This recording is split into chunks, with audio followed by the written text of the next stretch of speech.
নমস্কার বন্ধুরা, আজকে চলে এসেছি একটা নতুন ভিডিও নিয়ে। আগের ভিডিওতে আপনারা সকলেই দেখেছেন আমাদের বাড়ির গোপালের স্নান এবং অভিষেক। আজকে চলে এসেছি নন্দোৎসবের ভিডিও নিয়ে। কংসের কারাগারে যখন শ্রীকৃষ্ণ জন্মাষ্টমীর শুভ তিথিতে জন্মগ্রহণ করেন, তারপর বাসুদেব তাকে রেখে আসেন মথুরাতে নন্দের আলয়। নন্দের বাড়িতে যখন শ্রীকৃষ্ণের জন্ম মহোৎসব পালিত হয়, পরদিন সকাল থেকে সেই দিনটি নন্দোৎসব নামে পরিচিত। আজ সেই নন্দোৎসবের দিন। সারা মথুরা জুড়ে ধুমধাম করে মহা সমারোহে পালিত হয় এই নন্দোৎসব।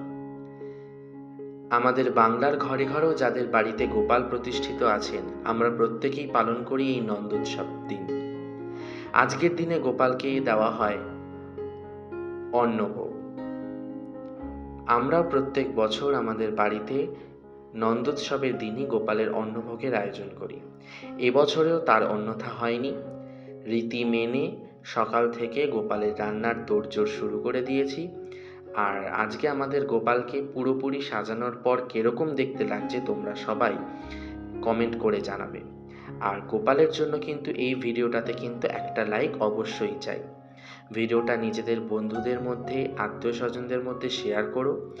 আর আমার এই পেজটাকে ফলো করে দিও। আর যদি ইউটিউব থেকে কেউ দেখে থাকেন তাহলে সাবস্ক্রাইব করে দিও। গোপালকে পুরোপুরি সাজানো তৈরি, ফুল মালা দিয়ে সাজিয়ে তুলেছি। এরপরই আপনাদের সাথে শেয়ার করব গোপালের ভোগ নিবেদন।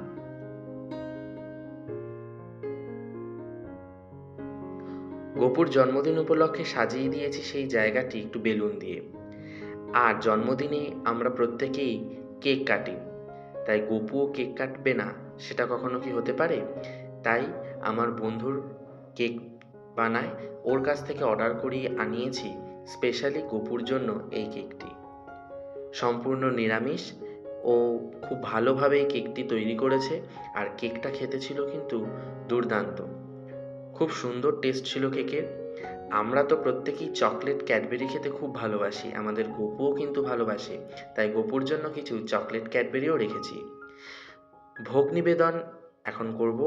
ভোগের মধ্যে ছিল লুচি, সুজি, মালপোয়া, তালের বড়া, ফ্রায়েড রাইস, 5 রকম ভাজা, যার মধ্যে ছিল ভেন্ডি ভাজা, বেগুন ভাজা, পটল ভাজা, কাঁচকলা ভাজা এবং বরবটি ভাজা। তার সাথে আলুর দম এবং পনিরের তরকারি। আর ছিল সাথে চাটনি আর পায়েস। পায়েস ছাড়া কিন্তু আমাদের প্রত্যেকেরই জন্মদিন অসম্পূর্ণ থেকে যায়, তাই গোপুর জন্মদিনেও কিন্তু স্পেশালি পায়েস বানানো হয়েছে। সাথে রয়েছে স্যালাড আর একটু নাড়ু, মিষ্টি, ক্ষীর আর দই। এসব কিছু দিয়ে গোপুর সামনেটা খুব সুন্দর করে সাজিয়েছি। গোপুও কিন্তু আজ খুব খুশি, কারণ ওর জন্মদিনটা বেশ ভালো করেই সেলিব্রেট হচ্ছে।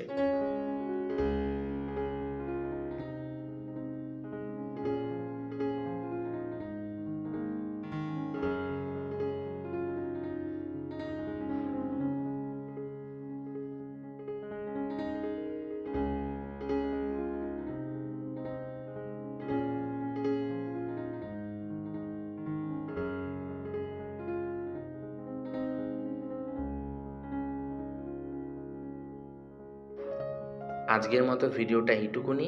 দেখা হবে পরের কোনো ভিডিওতে।